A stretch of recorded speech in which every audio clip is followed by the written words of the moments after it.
Esperar começar a gravar.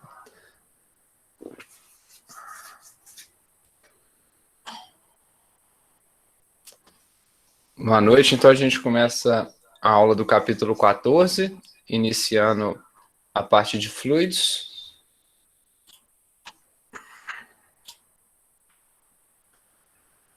Então esse capítulo a gente vai trabalhar ele inteiro para segunda avaliação, né? Segunda parte dessa disciplina. A gente começa com a definição de massa específica, também conhecida como densidade, e pressão dos fluidos, né, que são as definições iniciais. Objetivos dessa primeira sessão: saber a diferença entre fluidos e sólidos, conhecer a relação entre a massa específica, a massa e o volume para o material homogêneo, e conhecer a relação entre pressão hidrostática, força e área que a força é aplicada. Então, essa física que a gente vai ver, né, que é chamada dos fluidos, é a base da engenharia hidráulica, que vai trabalhar não só com fluidos líquidos, né? Mas se você vai trabalhar com a parte térmica de uma ambientação, por exemplo, de um prédio, o ar, nesse caso, pode ser o seu fluido para esse tratamento, por exemplo, de fluxo dentro de um prédio, dentro de uma estrutura. Esse fluido, então, ele é qualquer substância que pode escoar, pode ser tanto líquido como um gás, né? Como a água e o ar, e ele vai assumir sempre a forma do recipiente que for colocado.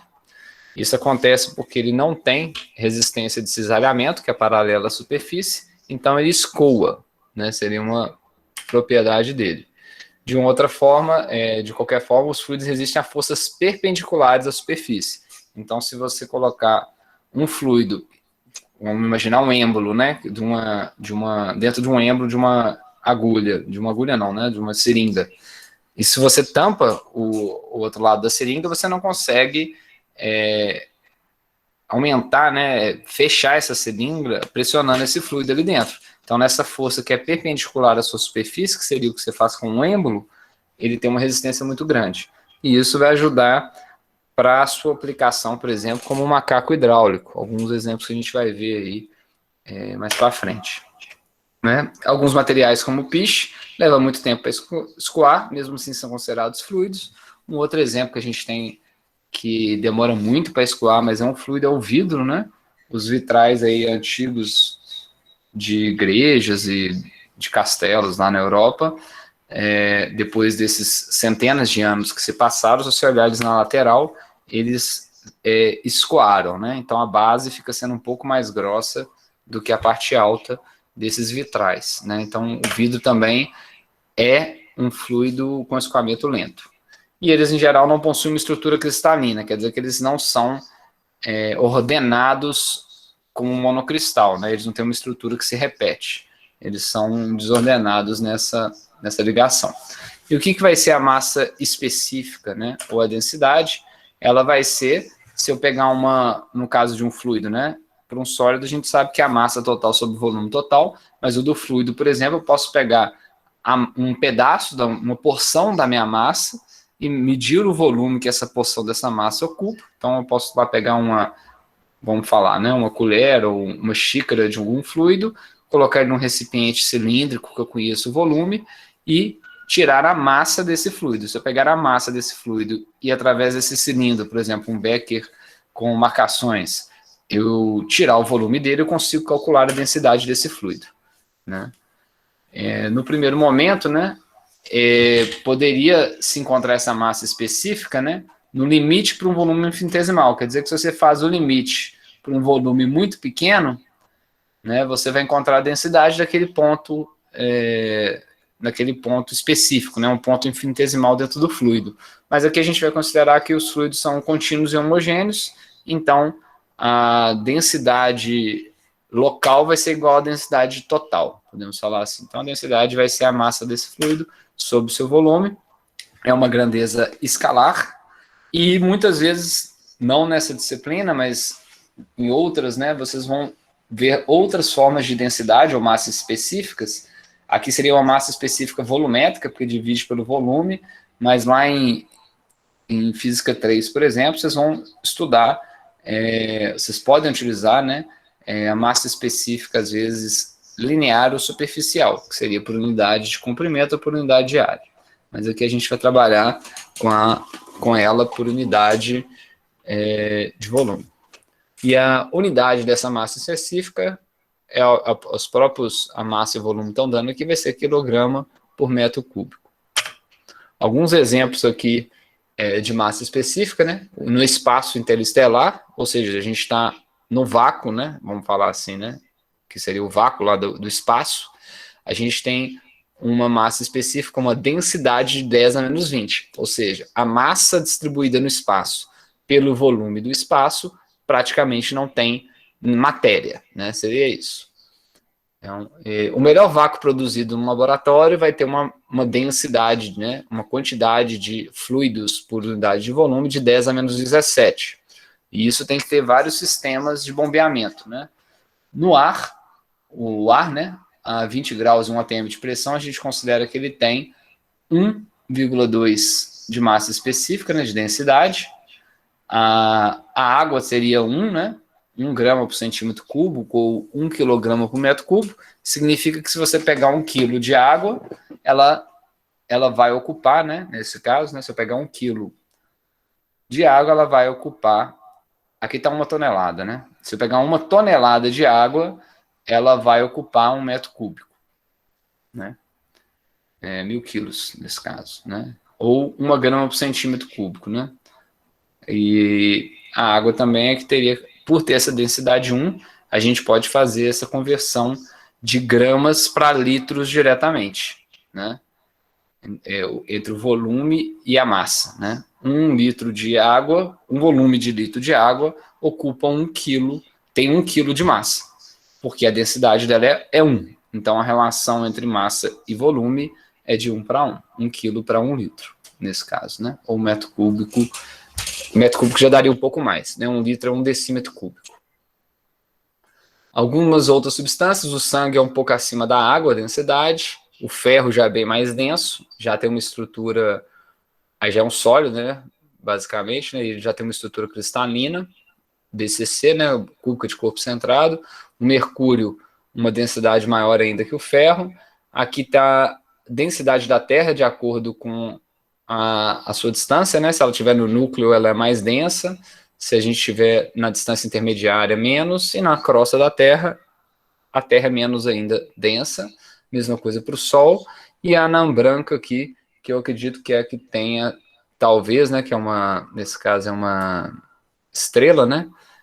Que ela tenha uma densidade, o núcleo dela é a maior densidade que a gente tem nessa tabela aqui, se eu não me engano. Essa anã branca daqui. Indo então para a definição da pressão, ela já vai ser definida como sendo força por unidade de área. Então, um pouco, isso aí vocês vão ver um pouco na parte de termodinâmica do curso de vocês, né?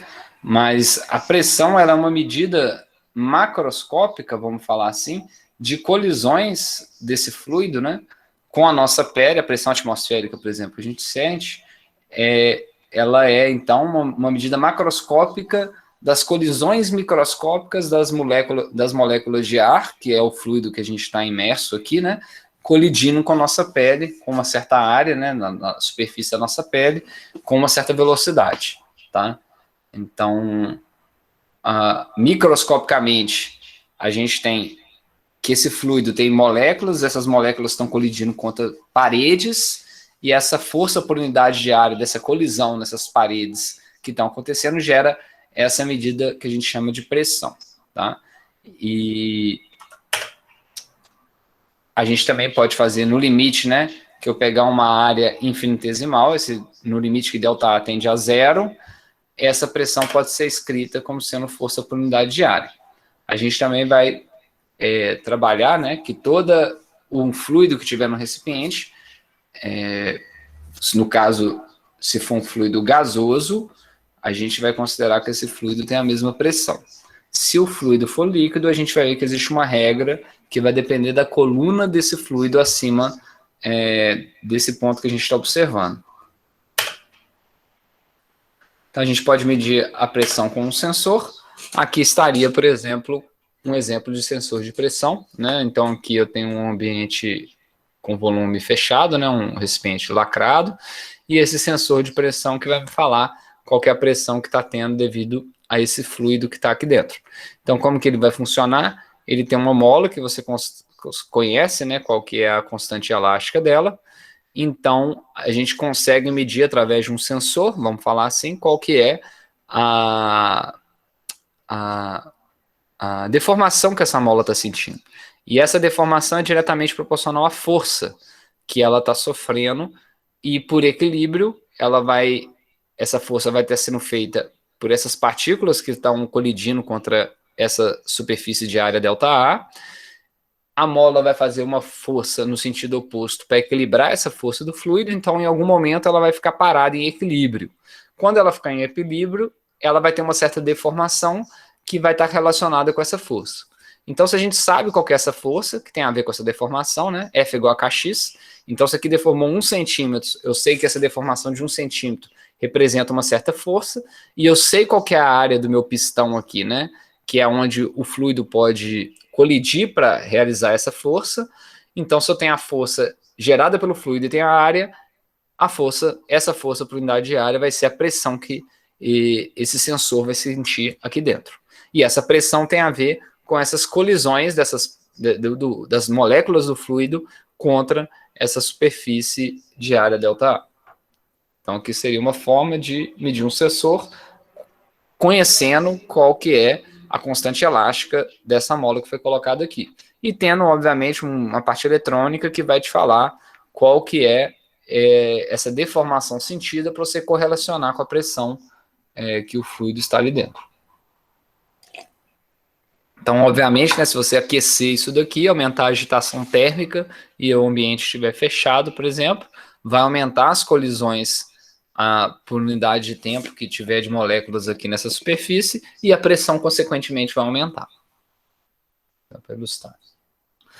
Então, é observado que um fluido que está em repouso, experimentalmente, né, ele tem o mesmo valor a pressão numa mesma altura, independente qual seja a orientação do sensor.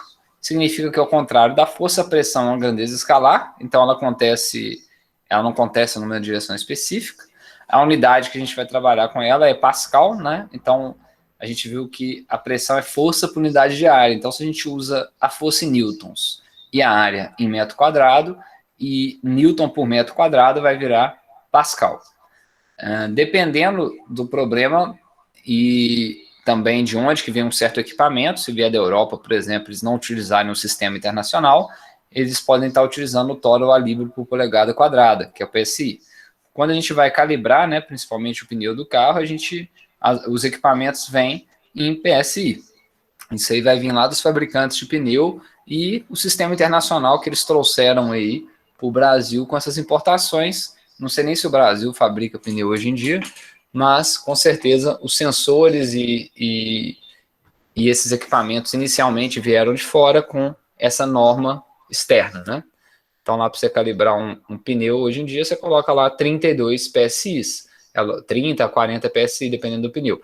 E para uma bicicleta é idem, né? Pode chegar até 60 PSI a pressão de um pneu de bicicleta. E isso vai ter uma correlação, obviamente, com o Pascal e com o Torr, né? O Torr, por exemplo, já está correlacionado aqui com você ter 1 milímetro de altura de uma coluna de mercúrio. E a atmosfera, né, que é muito utilizada também, a ATM, que também está correlacionada, obviamente, com Pascal, e é mais fácil de ser correlacionada quando a gente está trabalhando, por exemplo, no nível do mar. Então, no nível do mar, a gente tem a pressão atmosférica de 1 atm, e essa pressão, a gente vai ver, né, que ela pode diminuir quando você está indo mais em direção ao espaço, né, saindo da superfície da Terra, principalmente porque devido à atração da força da gravidade, né, que a Terra no centro atrai todos os corpos massivos, os corpos que são menos massivos, mais leves, esses gases, né, tendem a serem mais rarefeitos nessa superfície mais externa, saindo da superfície da Terra, então a pressão é menor ali, que ela está relacionada com o número de partículas que está colidindo Então, se tem menos partículas, a pressão é menor. E se você vai indo para o centro da Terra, exatamente por ter essa força mais de atração entre a Terra e essas partículas maiores, vai ter uma concentração de partículas maiores, o que faz ter uma pressão maior. Então, à medida que você vai descendo para dentro do oceano, né, vamos falar assim, a pressão aumenta. Então, aqui está a correlação de 1 atm, vale 10 a 5 Pascal, que vale 760 torr, que vale 14 PSI, 14,7 PSI, ou libra por polegada quadrada. Alguns exemplos de tensão. No centro da Terra, eu acho que vai ser o maior dessa tabela, 10 a 11 que está aqui, ou seja, pressão muito alta, por isso que a gente tem níquel, ferro, aquele um núcleo que é metálico, né, na forma líquida, por causa dessa pressão. Lembrando que os objetos, eles são gasosos, líquidos ou sólidos, de acordo com o diagrama de fase desses objetos, né? E o diagrama de fase é condições de pressão, de temperatura, e volume, né? Basicamente. Ou energia interna, dependendo do sistema que você usar.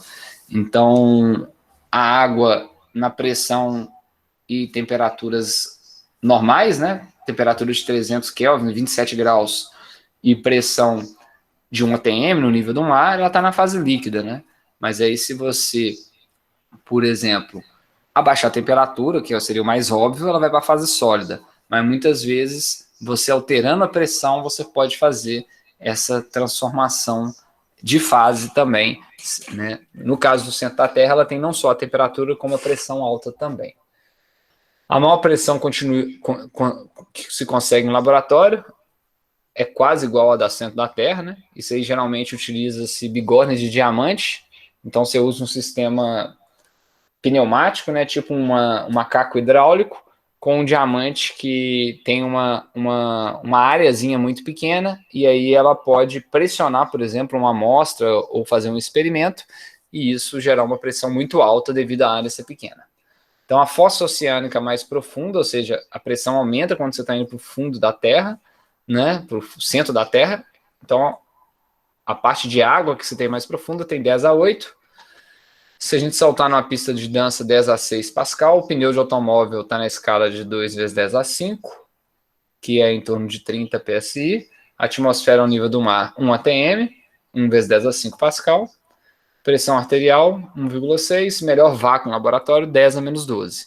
Então, a baixa pressão, assim como a baixa densidade, significa pouca quantidade de matéria. Então, a pressão ser 10 a menos 12 num vácuo de laboratório significa que você tem muita pouca partícula ali, porque você vai ter sistemas de bombeamento mecânico, bombeamento iônico, bombeamento turbomolecular, para arrancar a maior quantidade de moléculas de ar que você tem lá dentro. Por que a gente precisa de vácuo dentro de um laboratório? Porque muitos experimentos não podem ser contaminados no seu estado mais puro, né? Então você está lá produzindo uma vacina, você não quer que venha uma molécula de CO ou de oxigênio, colhe lá no seu vírus e oxide, mate, vamos supor, o material, reaja com o material que você está trabalhando, né? Até que ele seja colocado dentro de um fluido inerte para manter a sua qualidade, né? No meu caso, que eu trabalho com física de materiais e magnetismo, a gente deposita ferro, cobalto, várias ligas ferromagnéticas para estudar as propriedades magnéticas, por exemplo. E aí, se você não tiver um vácuo, uma ausência de material dentro do seu equipamento, você pode ter átomos absorvendo na superfície e oxidando, por exemplo, esse metal e mudando as suas propriedades antes que você o proteja com uma camada de proteção quando ele for algum dia ser utilizado. Então a gente entra agora em fluidos em repouso, que já seria tema da segunda aula pelo planejamento, mas como são temas bem curtinhos, né, e ali foi praticamente o que a gente viu, uma revisão de densidade e pressão, né, que essas noções, esses conceitos, todo mundo viu no segundo grau. Então agora a gente começa a deduzir algumas equações desses fluidos em repouso. Depois a gente vai estudar a dinâmica de movimento desses fluidos. Então a primeira ideia é conhecer a relação entre pressão hidrostática, massa específica, altura abaixo ou acima de um nível de referência, de uma coluna de um fluido, por exemplo, a água, e a diferença entre pressão total e absoluta que seria a pressão absoluta, da pressão manométrica, que é medida por um manômetro, que é um equipamento de medir pressão. A pressão endostática, ela é a pressão exercida por fluidos em repouso, como o ar da atmosférica e a água de uma piscina. Então, vamos pegar um exemplo. A gente tem aqui um recipiente aberto, onde eu tenho ar e a água, e aí eu faço um cilindro imaginário dentro desse recipiente, para eu saber qual que seria a diferença de pressão que eu teria entre essa altura Y1 e essa altura Y2. A gente escolhe Y0 sendo nossa referência no nível do fluido, da água, e o positivo para cima. Então, 3 forças agem sobre esse cilindro imaginário. A gente vai ver quais são essas forças. A primeira força que vai ter nesse cilindro é uma força na superfície superior desse cilindro, na superfície que está no nível 1, devido à camada de água que tem acima dessa superfície. Então, se a gente tem uma coluna de água, que vocês podem imaginar aqui, ó, em cima dessa superfície, essa coluna de água vai ter um peso, né, uma massa vezes uma gravidade, ou uma densidade vezes um volume vezes uma gravidade, que vai realizar essa força F1 sobre essa área. O fundo, né, que é o Y2, que a gente tem aqui, que é o nível 2, ele vai ter uma força que vai ser exercida para cima, né, esse nível 2, vai ter uma força que vai ser exercida para cima, que seria como se fosse uma resposta normal, né? Então vamos imaginar que se esse fluido não tivesse não tivesse essa coluna de água embaixo, mas tivesse encostada no fundo dessa superfície, ela não teria uma força normal para cima devido ao contato dessa área superficial, né, do peso dessa área superficial, do que está acima dela, em relação a essa superfície. Então, essa força para cima seria como se fosse a normal, só que exercida por essa coluna de água que está abaixo do nosso cilindro. E por último, a gente teria o peso desse cilindro, né? Então, esse cilindro, que o volume de água que está ocupando esse cilindro, tem um peso próprio.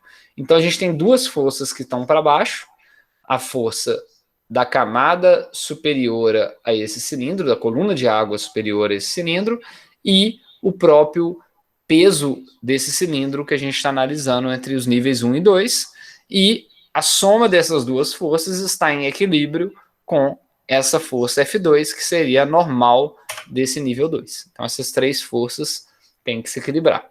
Então, como que ficaria, né, o equilíbrio dessas forças? Inicialmente, então, a gente vai ter que a força 2 é igual a força 1 mais mg, só para lembrar aqui, né? A força 1 está para baixo, a força 2 para cima, positiva, e mg para baixo.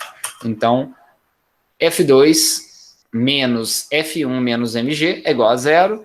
Eu posso, então, falar que a força 2, ou seja, a força normal gerada pela coluna de líquido abaixo do cilindro, é igual à força gerada pela coluna de líquido acima do cilindro, mais o próprio peso desse cilindro. Vamos escrever isso aqui em termos de pressão e da massa específica. Então, a gente pode fazer por unidade de área. Então, a gente viu que a pressão é a força por unidade de área, então a gente pode escrever a força como sendo pressão vezes área. Né? Só relembrando, então, aqui, né? Voltando aqui na equação anterior, eu posso escrever a força como sendo a pressão que tem naquele nível de água, nível 1, nível 2, vezes a área da seção desse cilindro. Então, a força é igual a PA. Então, escrevendo a força igual a PA, a força 2 vai ser igual a pressão no nível 2 vezes a área do cilindro, que é A, né? A força 1 é a pressão que está no nível 1 vezes a área desse cilindro, mais o volume, a massa do volume de água do cilindro, que é o quanto? Essa massa vai ser a densidade vezes o volume. Então, a gente tem a densidade vezes a área vezes a diferença de altura. Então, a área do cilindro vezes a sua altura é o volume. A densidade vezes o volume é a massa. Então, aqui só foi reescrito em termos dessa massa específica. A gente pode ver que a área do cilindro se anula, então ela nem é importante, e a gente tem que a pressão no nível 2 é igual à pressão no nível 1 mais ρg y1 menos y2. Ou seja, y1 menos y2 é uma profundidade H abaixo, né, da superfície do líquido. Então a gente pode reescrever essa equação como a minha pressão 2, ela é a pressão que eu quero saber no nível abaixo da superfície. A minha pressão 1, se ela estiver na superfície, ela vai ser a própria pressão atmosférica. Se ela não estiver na superfície, estiver abaixo, ela é uma certa pressão P0. E abaixo dessa pressão, de acordo com a altura do líquido que eu tiver abaixo de P0 olhando, eu vou ter essa nova pressão maior, somada por esse valor. Então, voltando aqui, só para a gente lembrar, né? P2, que é a pressão que a gente tem aqui embaixo, no nível 2, a pressão P2, ela é igual à pressão do nível 1, que é a que tem aqui no topo, que é P1, mais o peso dessa coluna, que é ρgv, né? Que seria, então, o volume vezes a densidade, vezes a gravidade. Então, essa é a expressão que a gente chegou aqui. A pressão num ponto do fluido em equilíbrio estático depende da profundidade, mas não da dimensão horizontal do fluido do recipiente. Então, a gente vê que nem a área entrou aqui, nem a dimensão do fluido. Ou seja, se eu pegar Y2 em qualquer ponto aqui dentro, ele teria a mesma pressão. E se eu tivesse um recipiente com outro formato, não faz a menor diferença, porque, né, não entrou nem a área, nem comprimento ali em questão. A única coisa que faz diferença é a altura que você está abaixo da coluna de água.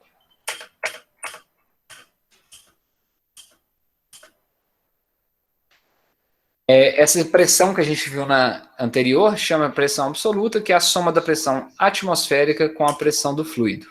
Se a gente pegar a diferença entre a pressão absoluta e a pressão atmosférica, a gente tem a pressão manométrica, que é medida pelos manômetros.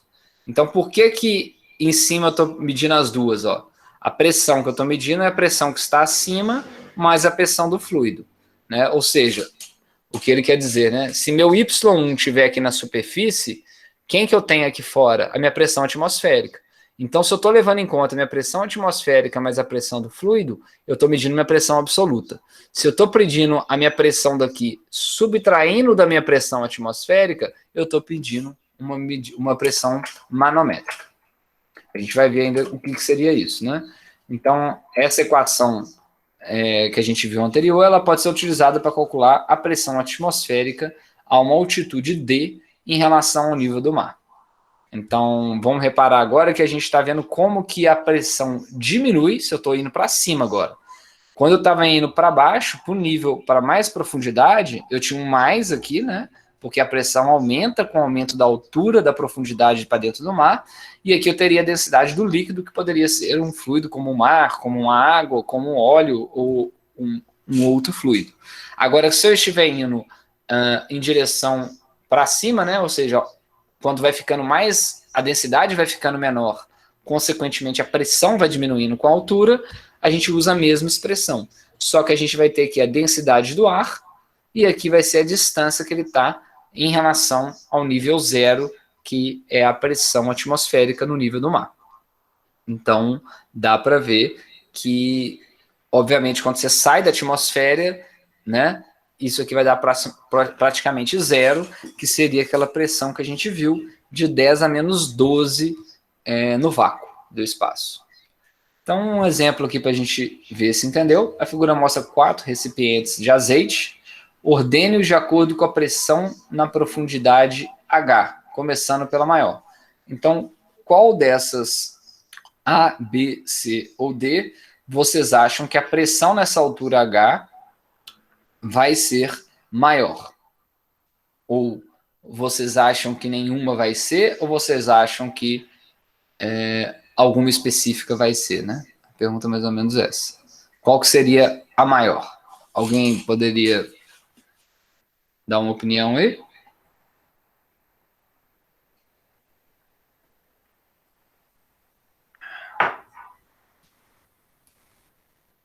que vocês acham? Eu diria a B. Talvez a B possa... Eu não sei qual é o motivo exato que poderia levar a crer, né? Mas a gente viu, né, pelo menos pela equação, que a pressão do fluido ela depende só da altura H. Ela não depende do formato do recipiente. E ela não depende nem dessa profundidade abaixo do recipiente. Se esse ponto tivesse aqui ou tivesse aqui, a pressão seria a mesma, porque importa é a distância H em relação à superfície. Então, todos teriam, né, a pressão igual, nesse caso, independente dos formatos. Aqui já é um exercício um pouco mais quantitativo para a gente fazer. Vou pegar a mesa aqui, porque eu acho que talvez a gente vai precisar trabalhar um pouco nele. Então, vamos imaginar um equilíbrio de pressão no tubo em forma de U.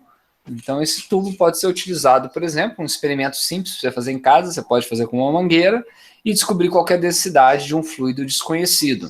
Ou poderia descobrir a densidade da gasolina que você está comprando, por exemplo, e descobrir se foi misturado água nela.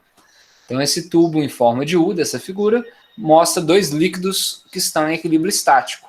Desse lado a gente tem água, e aí tem uma certa interface, que é um ponto onde o óleo não se mistura com a água, e eles têm alturas diferentes, deu para a gente ver, né? Então, aqui do lado de cá tem um óleo, do lado de cá tem a água. A gente sabe que a coluna de água vai até a altura L, a coluna de óleo, em relação a essa interface, né? A coluna de óleo está indo até a altura de L mais D, ou seja, né, essa coluna de óleo está equilibrando com essa coluna, com essa quantidade de água, né? Então, a gente sabe qual é a densidade da água, ele passou aqui, e ele quer que a gente encontre a densidade desconhecida desse óleo, ou a massa específica. E ele passa quais são os valores das distâncias de L, 135 milímetros, e D, 12,3 milímetros. Então, a gente vai pegar dois pontos em comuns para encontrar que as forças são equivalentes. A gente sabe que a pressão na interface, ou seja, a pressão aqui, nesse ponto, tem que ser igual à pressão nesse ponto. Por quê? Aqui eu estou tendo a água exatamente na mesma altura desse ponto de cá, né? E então, esses dois pontos têm que ter a mesma pressão. É o mesmo líquido, né? E eles estão na mesma altura, que seria a água. Só que do lado de cá, eu vou ter uma pressão realizada somente pelo óleo. Ou seja, a força, peso dessa coluna de óleo, mais a pressão atmosférica, porque esse tubo é aberto, vai existir uma força que vai ser feita aqui. Do lado de cá, eu já vou ter a força feita por essa coluna de água, menor, mais a pressão atmosférica. Então, se a gente montar as equações, do lado esquerdo a gente tem que a pressão nessa interface ela é igual à pressão atmosférica, P0, que é dessa parte aberta, mais a densidade desse fluido que a gente quer descobrir, vezes a gravidade, vezes a coluna que ele ocupa, que é L mais D. Então, aqui eu estou tendo a minha altura total, né, dessa coluna, que o peso dessa coluna de óleo está dando para ter essa pressão nesse ponto. Do lado direito, eu tenho que nessa mesma interface, né, pode pegar tanto aqui como aqui, mas aqui é mais fácil de entender a equação, eu vou ter do mesmo jeito a pressão atmosférica, que é o P0, que está aqui, porque o tubo está aberto, e eu vou ter o peso dessa coluna de água, que é a densidade da água, né, ρA, vezes o G, vezes essa altura de L. Então, para eu encontrar qual que é a minha densidade ρ de x, eu preciso igualar esses dois lados e isolar a densidade. Eu acabei não colocando aqui. Vamos fazer aqui então rapidinho, para a gente entender. Então, ao igualar as duas equações, né, a gente vai ter que P0 do lado de cá, né, mais ρ de x, que é o que a gente quer descobrir, G de L mais D, tem que ser igual, ou seja, a pressão nessa interface tem que ser igual à pressão nessa interface que está na mesma altura e é o mesmo líquido, tem que ser igual a P0 mais ρ a GL. Então a gente vê que o P0 é o mesmo dos dois lados, que é a pressão atmosférica, a gente pode cortar, e aí nós queremos isolar. Opa, só um minuto aqui que mexeu a mesa aqui. Voltou aqui. Então, a gente quer isolar o ρ de x. Podemos ver que do que sobra a gente pode cortar a gravidade também, né? Então, a gente pode cortar a gravidade com a gravidade. Então, ρ de x vai ser igual a L ρ de A sobre L mais D.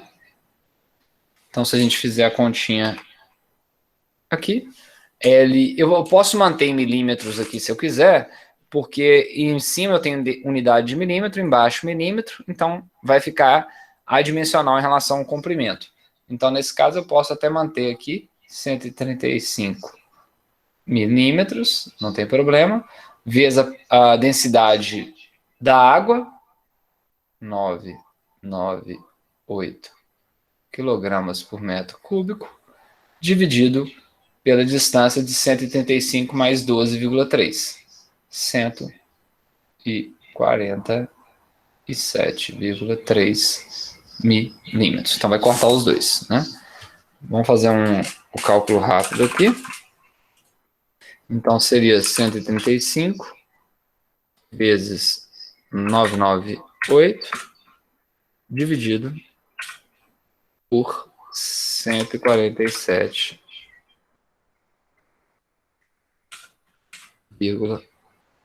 eu botei 124, 147,3. Então deu 914,66. Então aqui deu 914,6 kg por metro cúbico. Ou seja, a gente tem um óleo que é menos denso do que a água, conforme é esperado, né? Se a gente joga óleo em água, ele flutua, né? Porque a densidade é menor. Então, poderíamos ir numa tabela de óleos e descobrir se esse óleo é um óleo de motor, é um óleo... qual que seria a densidade desse óleo, talvez ajudaria a caracterizá-lo, né? Então, essa seria um exemplo prático de como se serviria essa equação que a gente viu para determinar, por exemplo, igual eu falei com vocês, a densidade de um líquido, como, por exemplo, gasolina ou um óleo específico que você queira trabalhar, né? Até mesmo esses óleos para motor de carro, eles vão variando aquela numeração, o óleo vai ficando mais fino, né? À medida que o seu motor vai ficando mais velho, no primeiro momento são utilizados óleos mais grossos, né? Seria essa a ideia para preservação. Então, voltando aqui para a continuação, a gente vai para os medidores de pressão, que vai ser a última sessão que a gente vai ver na aula de hoje. Então, a ideia seria saber como o barômetro mede a pressão atmosférica e como que o barômetro de tubo aberto mede essa pressão manométrica de um gás. Então, a gente viu que a pressão manométrica é quando você subtrai a pressão atmosférica dela, e a pressão absoluta é quando você tem a pressão atmosférica sendo somada na sua pressão do fluido que você está medindo. Então, a figura vai mostrar o barômetro de mercúrio. A gente vai ver que a diferença de altura entre a interface e o nível do mercúrio na cuba é H. Então, aqui está mostrando dois tipos, né, de barômetros de mercúrio. Então, a gente tem praticamente um becker, né, dentro de uma superfície aberta, dentro de um copo aberto. Então, a gente tem aqui a pressão atmosférica, e essa pressão atmosférica que está sendo responsável por fazer com que o barômetro, que nesse caso é feito de mercúrio, né, tenha essa coluna de mercúrio acima do nível 1, né? Essa coluna H acima desse nível 1. E o que sobra aqui dentro do nosso recipiente? Uma pressão praticamente zero. Então não tem moléculas nem de ar aqui. Então você imagina que você encheu esse recipiente de cabeça para cima primeiro, aí você tampou a boca dele, virou dentro de um recipiente que tem um fluido e colocou ali dentro. Na hora que você coloca, você vai ver que vai descer uma parte dessa coluna de líquido, fazendo um vácuo aqui dentro, que antes era tudo líquido, mas essa altura ela vai estar diretamente correlacionada com essa pressão atmosférica que seria as moléculas de ar estão colidindo contra esse fluido mercúrio e estão fazendo com que ele seja pressionado para dentro desse tubo. E essa altura vai nos dizer uma medida direta de quanto que está a pressão atmosférica. Então, se eu peguei esse barômetro aqui e comecei a subir, a altitude, então peguei ele e entrei dentro de um avião com ele. O que vai acontecer? Eu sei que quando eu estiver numa altura maior, em relação ao nosso nível do mar, a pressão vai cair. Então, se a pressão vai cair, no caso do avião isso não vai acontecer, porque a pressão dentro do avião ela é controlada, Senão a gente teria, obviamente, todo mundo ia ficar sem ar lá em cima, Então a gente tem um ar comprimido, uma pressão interna dentro da cabine para nos deixar confortáveis ali dentro. Mas se eu tivesse tudo bem fora do avião, num balão, vamos colocar assim, segurando esse meu barômetro, quando eu estivesse subindo, então, essa altitude, ganhando altitude com o balão, a pressão iria cair. Ou seja, essa altura da coluna iria diminuindo à medida que a pressão atmosférica fosse fazendo uma pressão menor para empurrar essa coluna de mercúrio. E aqui é um outro exemplo, onde ele tem um sensor separado. A única diferença aqui é o formato do recipiente. E essa pressão, então, ela vai ser diretamente correlacionada com essa altura H. A altura dessa coluna é a única variável no segundo membro, a área de seção reta não influi no resultado, a altura dessa coluna de mercúrio é naturalmente igual à pressão em Thor, apenas se o barômetro estiver em um local onde a gravidade é 9,8, ou seja, para a gente ter a correlação de Thor, que seria 1 milímetro de mercúrio, 1 milímetro de uma coluna de mercúrio para dar esse valor de pressão, acontece se a gente estiver no nível do mar. Então, se a gente estiver com um G de 9,8 e essa temperatura do mercúrio estiver em 0 graus. Se ele não estiver em 0 graus, ele vai alterar o seu volume, consequentemente, a medida de pressão que ele vai fazer. A pressão manométrica, então, que é proporcional a H, vai ser a diferença de altura entre as duas interfaces. Então, a pressão manométrica, ela é a pressão real que está dentro do seu fluido, menos a pressão atmosférica. E ela é igual a ρgH. Então, esse manômetro, ele está medindo a pressão manométrica, porque é através dessa coluna H. Essa pressão manométrica pode ser positiva ou negativa, dependendo se for maior ou menor a pressão atmosférica, da altura que você tiver. Aqui tem um exemplo para a gente ver ele. Então, aqui estaria nosso tanque, e aqui seria a pressão que ele estaria medindo, que seria essa pressão manométrica. E essa pressão manométrica, ela está, então, fazendo as moléculas vamos falar desse fluido que está aqui, eles estão empurrando essa coluna nesse tubinho U, e aí, daquela mesma forma que a gente viu, na interface, naquele exemplo, esse ponto tem a mesma pressão desse ponto. Esse ponto daqui, qual que é a pressão que eu tenho? A pressão manométrica, que é a que está vindo do lado de cá. E nesse ponto daqui, qual que é a pressão que eu estou tendo? Eu estou tendo a pressão dessa coluna, que é ρgH. E eu estou tendo o efeito dessa pressão P0. Então, se eu pegar a minha pressão nesse ponto ou em qualquer ponto, ela vai ser a pressão real menos essa pressão manométrica. Basicamente é isso. Então, a gente pode ver que o ρgH, que é a densidade desse fluido vezes essa coluna que está aqui, tem a mesma pressão que está sendo medida aqui dentro, porque eles estão no mesmo nível. Então, esse aqui seria um manômetro de tubo aberto. Então, por ter o tubo aberto, que ele acaba medindo essa diferença em relação à pressão atmosférica. Então, eu vou encerrar por aqui a parte da nossa aula de hoje, que aí já na próxima a gente já entra na sessão do princípio de Pascal, né? E continuando aqui depois a gente vai ver o princípio de Arquimedes até entrar na parte da dinâmica dos fluidos. Alguém tem alguma dúvida nessa parte que a gente viu na matéria? Então, vou interromper aqui a gravação, a aula de hoje.